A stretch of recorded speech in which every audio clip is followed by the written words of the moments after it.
So మొత్తానికి ఆ చూశారు కదా, మూడు పార్టీలు కలిసి చాలా ధైర్యంగా జగన్మోహన్ రెడ్డి ఎదుర్కొని ప్రభుత్వం ఏర్పాటు చేశారు మీరు అక్కడ.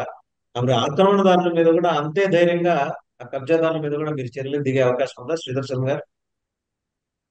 ముందుగా వాసు గారైన మీకు నమస్కారం తెలియజేస్తూ, అట్లానే ప్యానెల్లో ఉన్న వినోద్ గారికి కూడా నమస్కారం తెలియజేస్తూ, ఇప్పుడే జనసేన అధికార ప్రతినిధి వారు కూడా జాయిన్ అయ్యారు, శివపార్తి గారు వారు కూడా జాయిన్ అయ్యారు వారికి లైవ్. కూడా శివపార్వతి గారికి కూడా ఆ, నమస్కారం తెలియజేస్తూ, ప్యానెల్లో ఉన్న సభ్యులందరికీ, మిగిలిన సభ్యులందరికీ.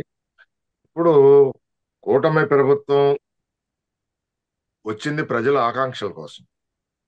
ఈ ప్రజల ఆకాంక్షలు నెరవేర్చే క్రమంలోనే ఈ 5 ఏళ్ల పరిపాలన కొనసాగుతుందనేది మా నమ్మకం, ప్రజల నమ్మకం. దానిలో భాగంగానే ఇప్పుడు రేవంత్ రెడ్డి గారు పక్క రాష్ట్రంలో రేవంత్ రెడ్డి గారు హైడ్రా అనేది తీసుకురావటం జరిగింది.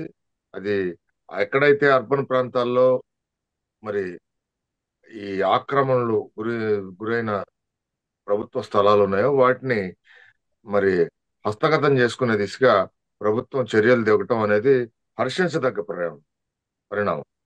ఆ పరిణామంలో మరి నిన్న నారాయణ గారు వైజాగ్ పర్యటనలో మంత్రిగా, మున్సిపల్ శాఖ మంత్రి, ఆయన పర్యటనలో వైజాగ్ లో ఒక డంపింగ్ యార్డ్ దాన్ని పరిశీలించే నిమిత్తం అక్కడ మీడియాతో మాట్లాడుతూ, ఆంధ్రాలో కూడా మేము ఆక్రమణలు ఎవరైతే చేస్తున్నారో ఆ విశాఖలో ఆక్రమణలు మేము తొలగిస్తాము, వాటికి సంబంధించి ప్రభుత్వ స్థలాలు మర్యాదగా చెప్తున్నాం, ముందరే ఖాళీ చేసేసి వెళ్ళిపోండి, లేకపోతే మా బుల్డోజర్స్ వస్తాయని చెప్పి చెప్పడం జరిగింది.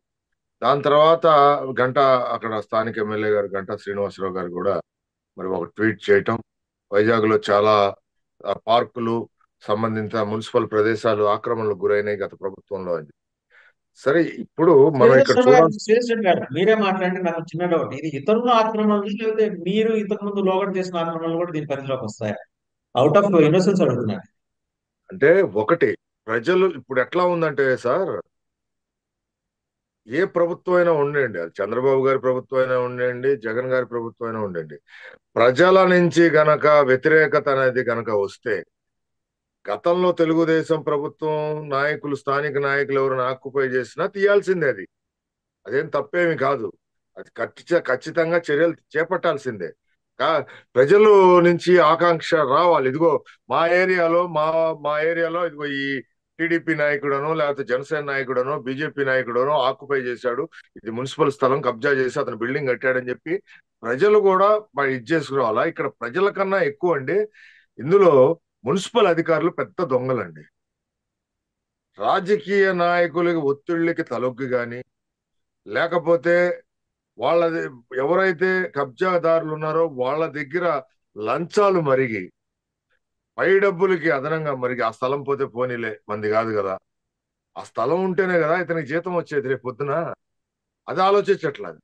అట్లాంటివి లేకుండా టౌన్ ప్లానింగ్ అధికారులు కానీ, మరి చీఫ్ ప్లానింగ్ ఆఫీసర్లు కానీ మున్సిపల్ కార్పొరేషన్ లో ఎంత దారుణమైన పరిస్థితిలో ఉన్నారంటే, ఏదో నెలకి జీతం వస్తుంది, ఇది చేస్తున్నాం, అంతకు మించి మున్సిపల్ చట్టం ఏం చెప్తుంది, ఆ మున్సిపల్ చట్టం ప్రకారం మరి బిల్డింగులు మనం పర్మిషన్ ఎన్ని ఫ్లోర్లకు ఇచ్చాము, లేకపోతే ఎంత స్థలం చుట్టూతా వాడిని ఖాళీ వదిలి కట్టమన్నాము, ఇవన్నీ ఏమి చూడట్లేదండి మున్సిపల్ అధికారులు.